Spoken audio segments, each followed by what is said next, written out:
అంతా ఆగస్ట్ 15కి రెడీ అవుతుంది డెకరేషన్లో.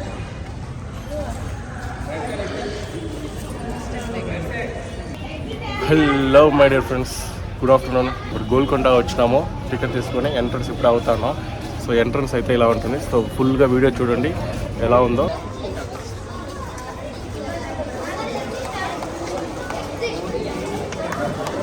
నేను ఇక్కడ స్కూల్ పిల్లలు కూడా పిలుచుకోవచ్చుండారు. స్కూల్ పిల్లలు ఫుల్గా పోతూ ఉన్నారు.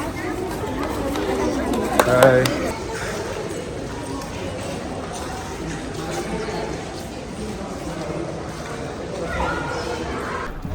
ఆగస్ట్ 15కి ఫుల్ రెడీ అవుతుంది ఫ్లాగ్ హాస్టింగ్ కోసం. అండ్ ఫుడ్ అయితే అలో చేయడం లేదు. ఫుడ్ బాక్స్ ఏదైనా లంచ్ బాక్స్ ఉంటే ఇక్కడ అందరు తినేసి ఈ ఏరియా నుండి కొంచెం గలీజ్గా చేస్తారని. సో బాక్స్ ఉంటే ఇమీడియట్గా పంపించేస్తున్నారు బయటికి. ఇది చూడండి. సో ఇక్కడి నుంచి ఇలా వచ్చినాం. సో ఇవన్నీ చూసుకుంటే అక్కడంతా రాళ్ళుగా ఉండింది. సో ఎవరైనా పిల్లలు లేదా పెద్దోళ్ళకి కాలు తగలకుండా ఉండాలని ఇలాంటి చక్కగా ప్రొవిజన్ చేస్తుంటారు. సో సేఫ్గా నడవాలనేసి. చూడండి, ఒక వాటర్ ఫౌంటైన్ ఆ కాలంలోనే పెట్టుంటారు. లెవెల్ కదా.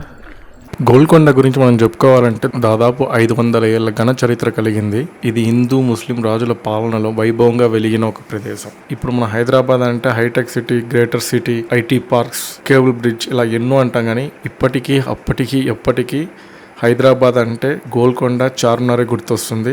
ఎందుకంటే ఇది హైదరాబాద్కి ఒక ల్యాండ్ మార్క్ అని చెప్పుకోవచ్చు. అలాగే ఈ కోట చరిత్ర గురించి తెలుసుకోవాలంటే మనం దాదాపు ఒక 500-600 సంవత్సరం ముందు వెళ్లాల్సిందే. గోల్కొండ ప్రాంతాన్ని 1083 నుంచి 1323 వరకు కాకతీయులు పరిపాలించారు.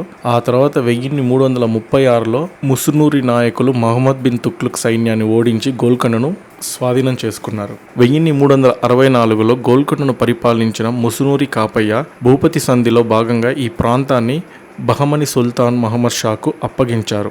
అప్పటి నుంచి 1512 వరకు బహమని రాజ్యానికి రాజధానిగా, ఆ తర్వాత ముస్లిం రాజులైన కుతుబ్ షాయిల రాజధానిగా ఈ గోల్కొండ మారింది. కుతుబ్ షాయి వంశస్థులు గోల్కొండ కోటను దాదాపు 60 ఏళ్లకు పైగా పాలించి 120 మీటర్ల ఎత్తైన నల్లరాయి కొండపై ఈ కోటను నిర్మించారు. ఈ కోట బురుజులతో కలిసి సుమారు 5 కిలోమీటర్ల చుట్టుకొలత కలిగి ఉంటుంది. నవాబుల కాలంలో ఈ గోల్కొండ కోట చూసుకుంటే వజ్రాల వ్యాపారానికి ఎంతో ప్రసిద్ధి చెందింది. చాలా డిమాండ్ ఉండేవి. మన అందరికీ తెలిసిన ప్రపంచ ప్రసిద్ధమైన విలువైన కోహినూరు వజ్రం ఇక్కడి నుంచి దొరికిందే. ఇక్కడి సంపద నిజాములను అత్యంత ధనవంతులుగా మార్చిందంట. అంతేకాకుండా 1687లో ఔరంగజేబు విజయంతో నవాబుల పాలన అంతమైపోయింది. ఆ సమయంలోనే ఔరంగజేబు గోల్కొండ కోటను కొంతమేర నాశనం చేశారు. ఈ కోట నిర్మాణం జరిగే 500 సంవత్సరాల పైన పడినా కూడా ఇంకా రూపురేఖలు, ఆ స్ట్రక్చర్ చూస్తే నిజంగా మన ఆశ్చర్యంగా అనిపిస్తుంది కదా. ఈ కోట లోపల ఎన్నో విశేషమైన కట్టడాలు కూడా ఉన్నాయి. శత్రువుల నుంచి రక్షించుకునేందుకు కోట నిర్మాణం సమయంలోనే 10 కిలోమీటర్ల పరిధిలో 87 అర్ధచంద్రాకార బురుజులను నిర్మించారు, అంటే ఆర్చ్ టైపు. అలాగే గోల్కొండ కోట చుట్టూ 8 ప్రధాన సింహ ద్వారాలు, అలాగే 4 ఎత్తైన వంతెనలు కూడా ఉన్నాయి. అనేక రాజ మందిరాలు, ఆలయాలు, మసీదులతో ఎన్నో ఉన్నాయి ఈ కోటలో. సో ఇవన్నీ చూస్తే అప్పట్లో ఇక్కడ మీటింగ్స్, ప్రసంగాలు ఏవేవో జరుగుంటాయి. ఇప్పుడు ఈ కోట ఇలా ఉంది. అప్పుడు ఎలా ఉంటుందో ఒకసారి ఊహించుకుంటే మనకే ఆశ్చర్యంగా ఉంది కదా.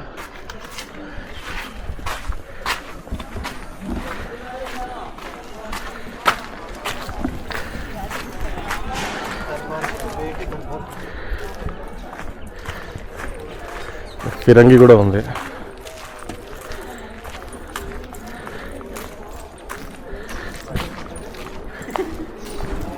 సో ఒకవేళ శత్రువులు కానీ అక్కడి ఇటుపక్క నుంచి ఎవరైనా వచ్చినా కూడా సో ఇంకా ఇక్కడి నుంచే అప్పుడున్న బట్టలు సోల్జర్స్ ఇక్కడి నుంచి ఇలాంటి ఫిరంగి యూస్ చేసి వాళ్ళని అడ్డుకునేదానికి ఇక్కడ ఒక సెటప్ చేస్తుంటారు.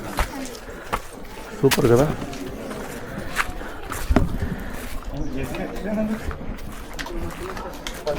మా చిత్రదుర్గాలో కూడా ఇలాంటి కాన్సెప్ట్ చూస్తాం. మనము ఇంకోటి ఆలోచించాలి. సో ఇప్పుడు ప్రతిదానికి ఒక కంపెనీ ఉన్నట్టు అప్పుడు ప్రతి ఒక్క కోటకి ఇలాంటి ఫిరంగికి సప్లై చేసే కంపెనీ ఉన్నాయా, లేదు వీళ్ళే తయారు చేసుకునే వాళ్ళ, ఇవన్నీ ఎవరు మాట్లాడరు కదా. ఒకవేళ చిత్రదుర్గాలో మందు తయారు చేసే గ్రైండర్ చూసినాం కదా, అది ఇలాంటి కోటలందరికీ వాళ్ళు సప్లై చేసేవాళ్ళ సప్లయర్స్గా. ఇలా చాలా క్వశ్చన్స్ ఉంటాయి. అసలు గోడ చూడండి, ఓన్లీ బండరాలతోనే.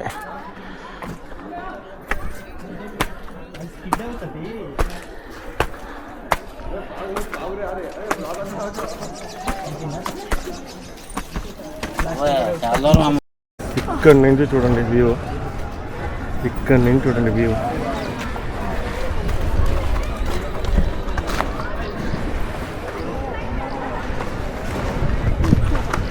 హైదరాబాద్లో నల్లగా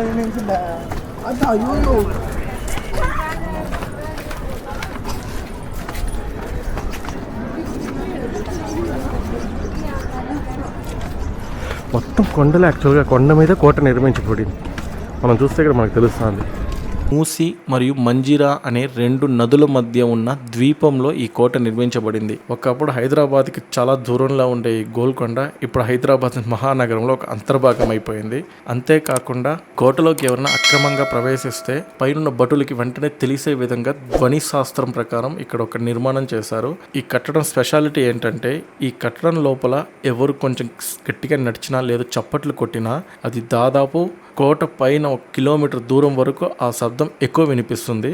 సో ఇది ఎందుకంటే అప్పట్లో ఎవరన్నా, ఇప్పుడు మనకు ట్రాఫిక్ ఈ సౌండ్ వల్ల మనకు తెలియదు, కానీ అప్పట్లో ఎవరన్నా వస్తే మోస్ట్లీ శత్రువులు అంటే నైట్లోనే వచ్చేవాళ్ళు కదా. సో శత్రువులు ఎవరన్నా ఆ టైంకి ఈ ప్రదేశం క్రాస్ చేసినప్పుడు ఆ చిన్న శబ్దం కూడా పైన వరకు ఎక్కువ వినిపిస్తుంది. సో దాన్ని బట్టి పైన ఉన్న భటులు అలర్ట్ అవుతారు. సో అందుకు ఇలాంటి ఒక కట్టడాన్ని నిర్మించారు. ఇలా చాలా చాలా విశేషాలు ఈ కోటకు ఉన్నాయి. అలాగే తనీషా అక్కన్న మాదన్న కాలంలో గోల్కొండ కోటలో ఎల్లమ్మదేవి ఆలయాన్ని నిర్మించారట. ఇక్కడ ప్రతి ఏటా ఆషాఢ మాసంలో బోనాల జాతరలు జరుగుతాయి. మనందరికీ తెలుసు తెలంగాణలో.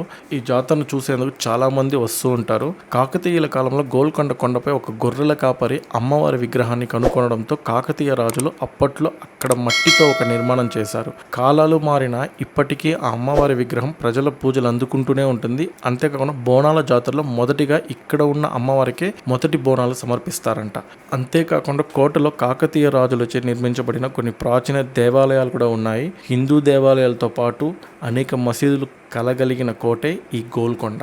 గోల్కొండ ఎవరన్నా రావాలంటే ఎలాంటి ప్రాబ్లం లేదు, ఎందుకంటే గోల్కొండ ఉండేది మన హైదరాబాద్లో కాబట్టి. Hyderabad is mega city.